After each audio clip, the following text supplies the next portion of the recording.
Assalamualaikum warahmatullahi wabarakatuh. Selamat pagi Gen Biru di rumah. Apa kabar semuanya? Semoga baik-baik saja ya. Oke. Jadi kali ini kita akan Q&A nih Bu. Betul, Madam. Kemarin ya, sebenarnya kemarin sudah pada bertanya di IG story-nya SMA Telkom Bandung. Dan kali ini kita akan menjawabnya. Betul. Dan gimana kalau kita langsung aja ke pertanyaannya nih Bu, karena udah banyak banget yang mengajukan pertanyaan. Iya, Madam. Sebenarnya ini pertanyaannya tuh banyak yang sama, Madam. Betul. Jadi kita satukan saja gitu, Madam ya. Pertanyaan-pertanyaannya. Boleh, Madam? Silakan dimulai. Oke, kita nggak sebutin namanya ya, karena ada yang sama dan jadi kita simpulkan pertanyaannya. Iya, Madam. Oke, yang pertama, apa sih pentingnya kuliah dan kenapa nggak kerja aja gitu Bu? Kalau menurut saya pribadi, Madam ya, dan saya pernah dengar podcastnya Cinta Laura, Madam. Waktu sama Mas Dedi kalau nggak salah ya. Oh iya, yang di channelnya Deddy Kobuzer ya? Iya, ditanya kenapa sih harus kuliah? Karena kuliah itu membuka pikiran kita biar jadi lebih luas lagi. Karena ketika kuliah, kita tuh tidak hanya diajarkan tentang akademisnya, pelajarannya, tapi juga diajarkan bagaimana ntar kita hidup setelah kita kuliah atau hidup di saat kita bekerja. Seperti itu. Jadi kenapa kita harus kuliah itu, kita akan membuka pikiran kita ke yang lebih luas lagi, tidak terlalu sempit gitu. Jadi bisa dikatakan kalau kuliah itu modal kalian sebelum terjun ke pekerjaan gitu ya. Betul, sebelum ke dunia nyata. Kalau saya tuh sebenarnya sebelum ke dunia nyata gitu. Iya, karena kalau sekarang dunianya masih nggak nyata karena kita mungkin masih dibantu sama orang tua, sama guru-guru dan yang lain. Tapi ketika kita bekerja, kita sudah mulai merasa kita tuh punya tanggung jawab. Tanggung jawab gitu. Nah, gitu. Dan kenapa sih nggak langsung kerja? Karena SMA itu disiapkannya hanya bukan disiapkan hanya ya, tapi disiapkan untuk kuliah. Makanya diajarkan teori, berbeda dengan SMK yang itu benar-benar diajarkannya lebih banyak praktek dibandingkan teori. Betul. Seperti itu, Madam. Alasannya kenapa sih kita nggak milih langsung kuliah kerja dulu. aja? Betul. Oke, kita beralih ke pertanyaan kedua ya. Bagaimana cara memilih jurusan yang tepat dan sesuai dengan kemampuan diri sendiri? Katanya gitu. Ini banyak banget nih Bu yang masih galau memilih jurusan. Benar. Jadi cara memilih jurusan yang tepat atau sesuai dengan kemampuan diri sendiri itu kita pahami dulu potensi kita tuh ada di mana dan kemampuan kita ada di mana. Gimana caranya Bu? Bisa ikut tes minat bakat. Biasanya itu ada di Kuipar atau enggak misalkan kan cari di Google yang free itu ada banyak. Terus kan juga bisa konsultasi. Kalian punya guru BK, ada saya, ada Bu Risma, ada Bu Lilis, ada Pak Taufik. Apa sih itu fungsinya guru BK di sini tuh? Yaitu membimbing kalian untuk menjadi seseorang pribadi yang lebih sukses lagi. Gitu. Bukan hal yang negatif gitu, Madam. Betul. Jadi istilahnya guru-guru BK di sini itu bisa dijadikan tempat nih wadah kalian untuk bertanya kira-kira kemampuan mereka atau jurusan yang cocok tuh apa. Betul. Gitu, Madam. Terus bisa tanya juga sih sebenarnya nggak sama guru BK juga, bisa ngobrol sharing pengalaman sama guru-guru mata pelajaran yang lain yang ibaratnya sudah lebih tua, pengalamannya lebih banyak gitu dibandingkan istilahnya anak-anakku. Mereka udah pernah melewati masa itu ya Bu ya. Iya betul, Madam, gitu, Madam. Nah itu yang masih bingung tentang pemilihan jurusan ya. Sekarang kita pindah ke pertanyaan ketiga tentang apa nih Bu persyaratan untuk ikut SNMPTN. Persyaratan yang pertama yang pasti adalah siswa yang terdaftar di SMA Telkom ya. Sudah gitu pastikan dia memiliki nilai yang lengkap dari semester 1 sampai semester 5 gitu. Nah nanti itu Madam yang diambil itu tidak semuanya. Sebenarnya kita ikut sertakan semua siswa SMA Telkom. Ada misalkan ada satu angkatan atau kelas 3 sekarang ada 300 atau 400 akan kita ikut sertakan. Nanti siapa yang memilihnya itu adalah sistem gitu. Jadi bukan kita, bukan saya, bukan guru BK yang memilih, tapi sistem yang akan memperingkatkan 40% anak IPA dan 40% anak IPS gitu.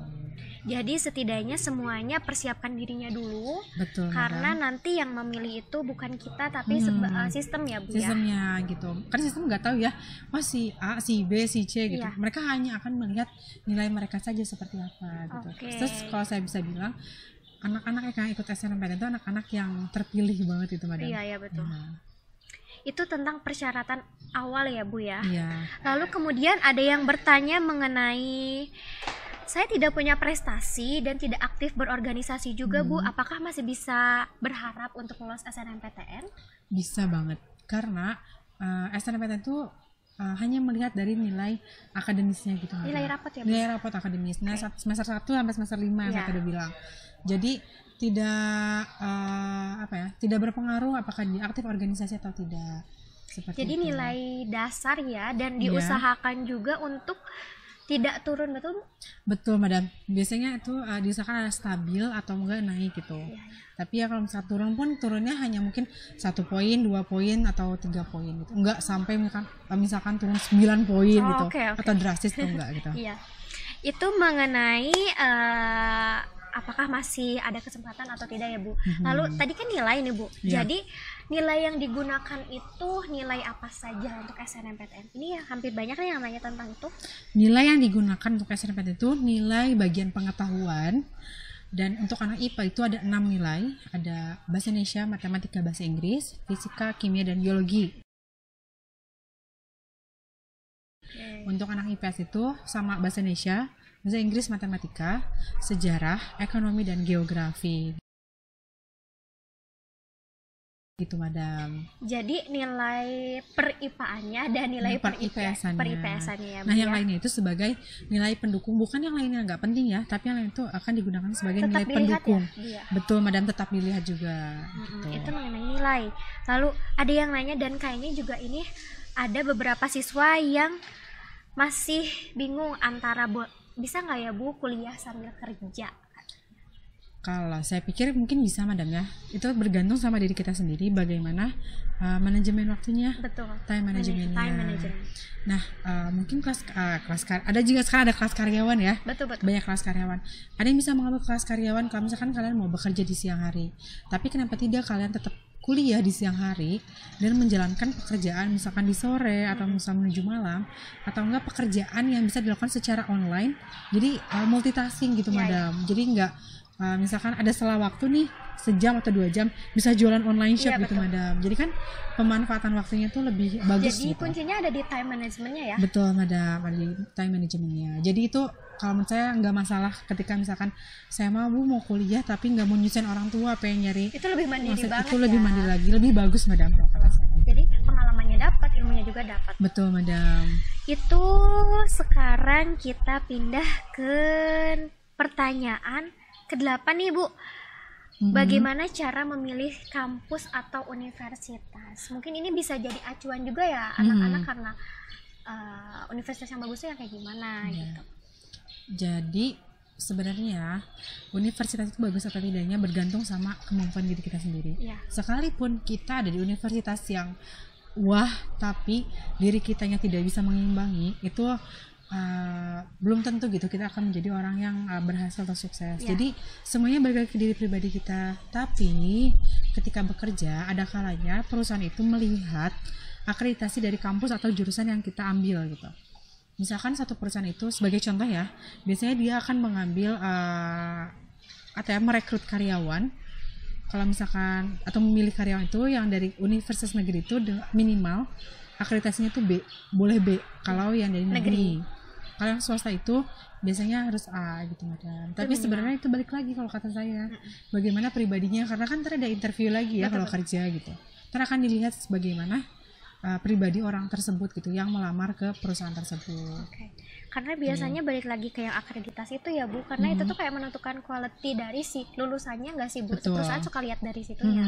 Jadi kebaca gitu madam, akreditasinya A gitu, misalnya kayak sekolah kita akreditasinya A sangat baik, sudah terlihat lulusannya seperti apa gitu, sistemnya kurikulumnya seperti apa, itu akan berbeda. Dan balik lagi tadi kata Ibu BK juga, kalau misalnya itu balik lagi ke kepribadian kitanya juga. Tidak menutup kemungkinan ketika kalian mempunyai skill yang bagus dan kepribadian yang bagus ya bisa lolos juga. Bisa lolos juga dan bisa menunjukkan kualitas yang baik. Betul. Gitu. Lalu pertanyaan selanjutnya itu, ini banyak banget juga nih Bu yang nanya, kalau sudah keterima SNMPTN masih boleh ikut SBMPTN nggak? Jadi masih pingin coba ceritanya. Sudah pasti tidak boleh madam, sudah pasti tidak boleh. Makanya ketika memilih jurusan, pastikan jurusannya yang sesuai dengan kemampuan dan minat kalian gitu.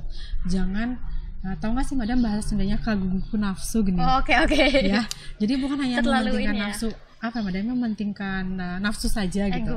Ego gitu. Karena ketika misalkan kita pengen ke jurusan yang A tapi kemampuan kita nggak sampai ya sulit gitu. Nah itu ntar jadinya tuh berimbas saat SNMPTN, misalkan jurusan yang kita mau di A, jurusan yang kurang kita sukai disimpan di B nih, tapi kita masuk ke yang B, gitu. Mau tidak mau itu harus diambil. Kenapa? Karena akan kalian itu datanya akan diblok, madam. Ibaratnya kayak saya SNMPTN, madam SBM nih, saya udah masuk ke sini tuh datanya akan diblok sama dinding gitu. Kayak udah dikunci gitu ya? Udah dikunci gitu, jadi nggak akan bisa ikut SBMPTN gitu. Jadi ketika udah lolos SNMPTN, silakan untuk dibawa ya, untuk diambil ya Bu ya. Iya betul madam. Karena ini ke pertanyaan selanjutnya nih Bu, kalau misalnya kita tidak mengambil SNMPTN tuh kayak gimana dampaknya madam ya? Dampak yang pertama tadi yang saya sudah bilang, datanya akan diblok, gak bisa ikut SBMPTN.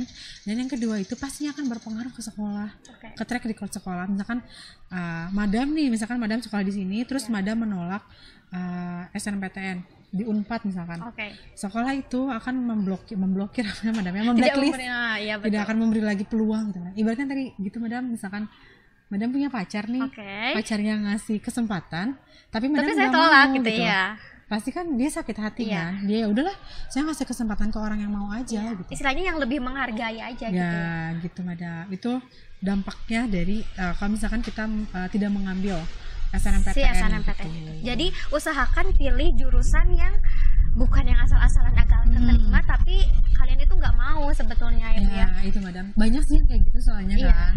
Ya harus aware juga, harus kasihan sama orang-orang di sekitarnya, jangan pilih diri sendiri gitu. Karena kita kan hidup berbarengan. Setelah kalian masih ada adik tingkat kalian. Iya betul. Gitu. Lalu pertanyaan selanjutnya itu adalah karena ada beberapa tahap tes nih Bu, mereka masih bingung apa tuh perbedaan SNMPTN, SBMPTN, dan Mandiri. Perbedaannya pasti dari jalur tesnya madam. Kalau SNMPTN itu lewat rapot, terus yang tadi yang anak-anak terpilih 40% dari IPA dan 40% dari IPS. Betul. Terus kalau SBMPTN bisa diikuti oleh semua siswa. Jalur tesnya melalui UTBK. Namanya UTBK. Namanya UTBK. Terus jalur tesnya itu komputer madam. Kalau sekarang komputer, terus tesnya itu ada tes akademiknya yang tadi pelajaran, dan juga ada tes skolastik. Itu tuh sejenis atau mirip-mirip dengan psikotes. Itu tentang tesnya ya Bu. Kemudian kalau yang terakhir nih Bu, mengenai Mandiri. Mandiri itu biasanya dilakukan atau diadakan oleh universitasnya secara langsung madam. Kalau yang tadi itu dua itu biasanya sama kementeriannya, sama Kementerian Pendidikan dan Kebudayaan. Kalau yang sekarang ini atau yang sekarang lagi yang Mandiri itu dilaksanakannya oleh universitasnya masing-masing. Kayak mungkin ada di Unpad namanya SMUP Unpad, SMUP, kalau U itu ada SIMAK UI. Nah, itu yang diadakan oleh setiap instansinya ya. Disebutnya Mandiri, jalur Mandiri. Gitu. Sekarang kita pindah ke pertanyaan selanjutnya nih. Ini pertanyaan yang sering kita dapat nih dari anak-anak, apa boleh anak IPA memilih jurusan kuliah IPS, atau kebalikannya nih Bu, saya anak IPS tapi boleh nggak sih saya milih kedokteran misalnya gitu. Saya jawab dari paling simpel dulu ya. Kalau IPS sudah pasti tidak bisa ngambil ke IPA madam. Gitu. Tapi IPA ini punya keuntungan, bisa ngambil jurusan ke IPS atau bisa ngambil jurusan ketika kuliahnya umum gitu. Jadi apa ya, itu namanya bukan kelebihan, apa ya, saya bingung ngomongnya apa. Jadi kesempatan lebih gitu. Tapi lebih baik gitu, disarankan mengambil jurusan yang ada di lingkup IPS tapi yang umum gitu, bukan yang spesifik. Karena kalau yang spesifik itu misalkan kayak ekonomi, itu tuh akan sulit madam gitu. Tapi kalau misalkan yang umum itu, misalkan bahasa nih, dia termasuk soshum atau termasuk IPS, tapi dia tuh umum lingkupnya, jadi bisa diambil oleh IPA atau IPS atau mungkin dari jurusan bahasa sekalipun gitu. Jadi sarannya, kalau mau ambil jurusan yang di lingkup soshum atau lingkup IPS, ambillah jurusan yang tidak spesifik. Gitu. Tapi kayaknya kalau kata saya ya Bu, bener nggak sih dari segi BK ya, kalau misalnya lebih enak itu mereka belajar ketika sudah punya modal. Istilahnya gini, mereka anak IPS nih, ekonomi, kenapa mereka nggak ambil lagi pendidikan ekonomi, misalnya biologi, ambil pendidikan biologi, karena ketika kuliah pun itu memudahkan mereka. Betul madam. Saya setuju sama madam, mending mengambil jurusan yang setidaknya kita sudah punya modal gitu. Terus kalau misalkan kita mau ngambil bahasa pun gitu, kan kita sudah pernah punya modal tentang bahasa Inggris, bahasa gitu. Sunda, bahasa Indonesia, bahasa Perancis gitu. Jadi ya kenapa tidak gitu. Jadi yang kalau mau keluar jalur pun keluarnya nggak jauh gitu. Iya ya, yang udah Kan kita susah gitu, pernah Madam. coba belajar gitu ya Bu. Gitu Madam. Betul. Oke, sekarang nih pertanyaan yang saya senang banget ketika banyak banget nih ternyata dari pertanyaan mengenai FK. Jadi kayaknya nih bocorannya nih Bu, banyak banget dari angkatan sekarang yang tertarik untuk masuk ke kedokteran. Dan di sini terbukti dari pertanyaan yang banyak bertanya mengenai harus mempersiapkan apa nih Bu ketika mau kuliah FK alias Fakultas Kedokteran. Keren ya Madam ya, ternyata cita-cita anak-anak kita itu tinggi banget gitu. Betul. Ya. Tapi kan kita pasti berharap mereka pun memiliki pekerjaan yang lebih tinggi dibanding kita Iya, juga. betul gitu. sekali. Jadi apa sih yang harus dipersiapkan kalau misalkan kamu masuk FK? Yang pertama itu yang pasti harus dipersiapkan bukan hanya untuk FK saja, tapi untuk semua jurusan yang ada di muka bumi ini. Yang pertama adalah mental kalian, karena ketika kuliah itu mungkin tidak seindah yang dilihat di TV, Madam. Betul, tidak seindah yang ada di FTV. Betul, Madam. Terus saya mikirnya, oh kuliah enaknya pakai baju gimana, bebas. terus datang jam berapa, bawa tas apa, bawa enak banget gitu. Ternyata pas kuliah realnya berbeda gitu, Madam. Tapi ya itu namanya pembelajaran, pembelajaran hidup gitu.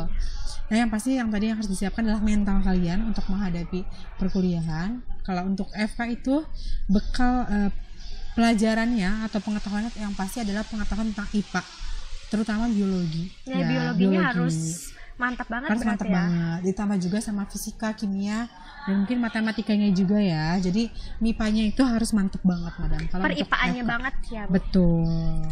Itu mengenai FK Unpad ya, Bu. Lalu kemudian ke pertanyaan mengenai STAN. Mungkin kalian udah sering deh dengar mengenai STAN ini nih.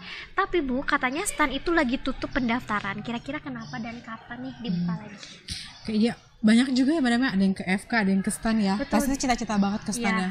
Karena yang saya tahu itu dulu waktu kita waktu kita mau daftar ke kuliah, yang saya tahu itu STAN itu daftarnya gratis. Iya.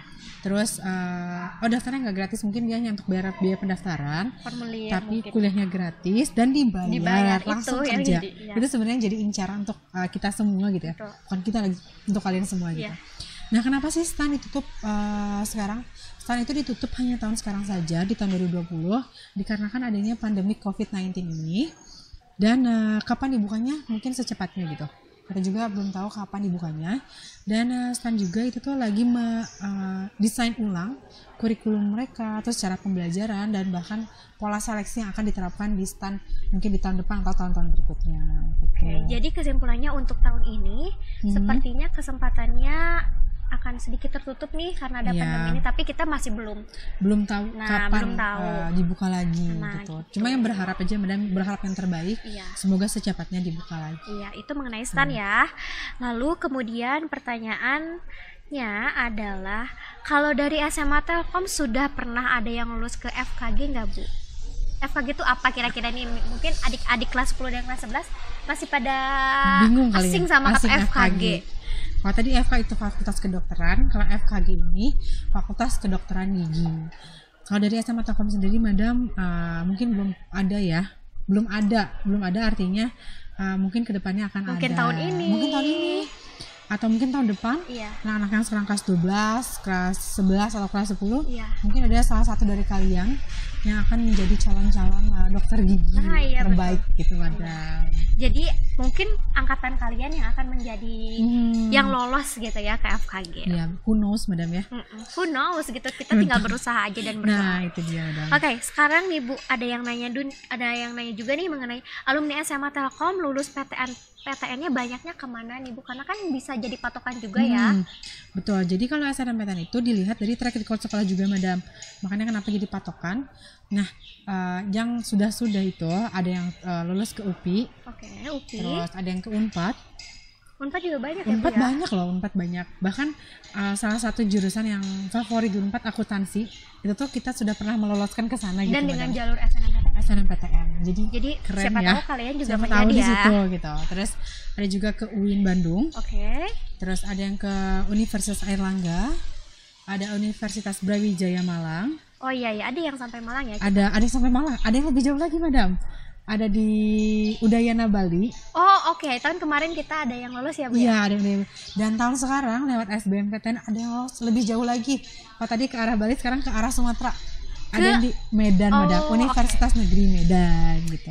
Jadi dari ujung sampai ujung hampir sudah kita sebar anaknya sama Telkom ya, Bu banyak ya. gitu. Semakin kesini tuh semakin pada persaingan semakin ketat, tapi semangatnya pun jadi meninggi gitu, Madam. Jadi karena semangatnya tinggi ya, yang lolosnya punya banyak. Betul. Dan Madam. mungkin kalian angkatan sekarang juga akan lebih banyak ya. Kita menaruh harapan dan berdoa juga.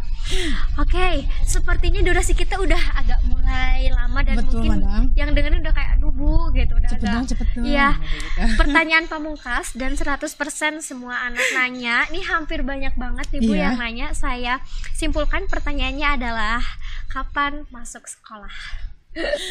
Pertanyaan bukan buat untuk anak-anak aja ya, tapi untuk guru-guru juga. Kapan masuk sekolah? Kita ingin secepatnya gitu, Madam. Tapi apa daya kita, Madam, hanya manusia yang mampu berencana.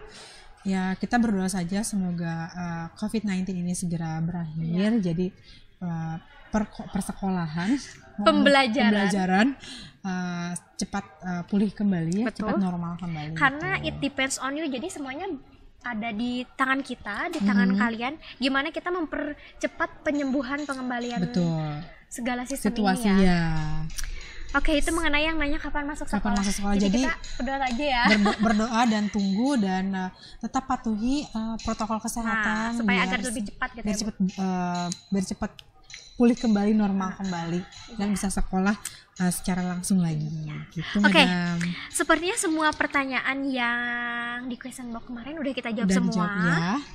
Mungkin tidak menutup kemungkinan nanti kita ada part 2 ketika banyak lagi pertanyaan. Mungkin nanti baru kepikirannya, saya baru kepikiran setelah Ibu kemarin ngomong. Saya mau nanya ini misalnya. Gitu, misalkan. Nanti tinggal di-close lagi, nanti kita akan buka lagi Q&A part 2, Madam ya. Nah, betul. Q&A part 2 bersama kami. Oke, jadi Bu Resti kita tutup aja kayaknya boleh, Madam, kita tutup dulu aja. Be positive, be kreatif, and see you.